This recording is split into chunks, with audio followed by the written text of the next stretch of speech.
Welcome back to the Bolt Report. Steve Price in for a couple of nights for Andrew, who's taking a break. Let's get into our panel. Sky News commentator Evelyn Ray joins us, and James Macpherson, co-host, of course, of The Late Debate, and Danica and James on Sundays. Let's get back, the pair of you, to this embarrassment for the PM, Anthony Albanese, never being able to get Donald Trump to meet him face to face.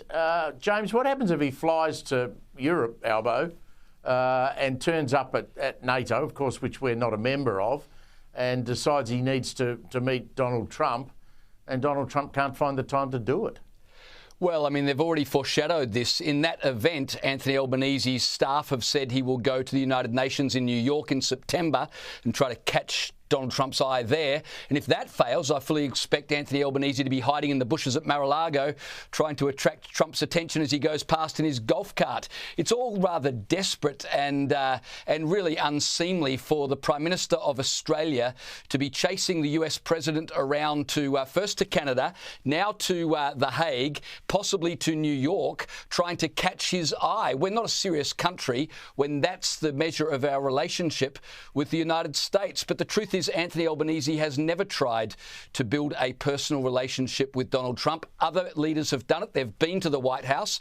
Anthony Albanese's had 3 phone calls, which he boasts about being very constructive, though he won't release the details. And how constructive could those phone calls have been when we still don't have an exemption from tariffs? We still don't know if our major security pact is going to go ahead. And clearly, Donald Trump doesn't care enough about Anthony Albanese to advise him that their coffee date in Canada was going to be cancelled. So if Albanese doesn't get this meeting in The Hague next week, it is all sorts of bad, not just for Australia, but for Anthony Albanese as a leader. Evelyn, one of the things that amuses me about all of this is not many people are talking about the Rudd effect, our old mate Kevin Rudd. He's the ambassador, the Australian ambassador in Washington. He's followed ambassadors of some note like Joe Hockey and Arthur Sinodinos. How much blame should we be putting at the feet of one Kevin Rudd, the ex-Prime Minister, who, I remind everybody, was a captain's choice of Anthony Albanese to take up that ambassadorial job in Washington? Look, I don't have much faith in our government at the moment, unfortunately. I'm not sure I really have had much, but it seems to be decreasing by the minute. And look, I think that Rudd really put his foot in it a long time ago when he made those negative comments before Trump was elected. And I think ever since then, he's been, trying to cozy back up to him. But we all know what Trump's like. Once you burn that bridge, you've really got to kind of earn that back. And I don't think with Labor in power that that's something that we're going to achieve.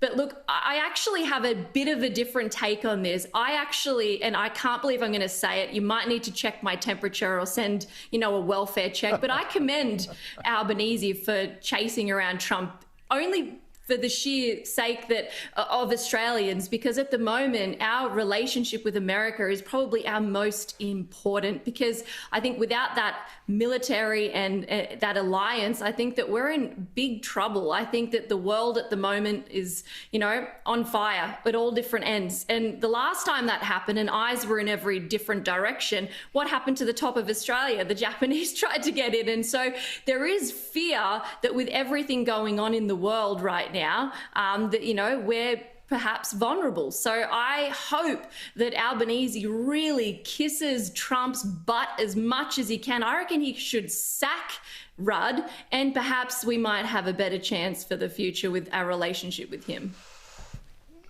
Can't get that image out of my mind, sadly, Evelyn, but I'll try and do that before I go to sleep tonight.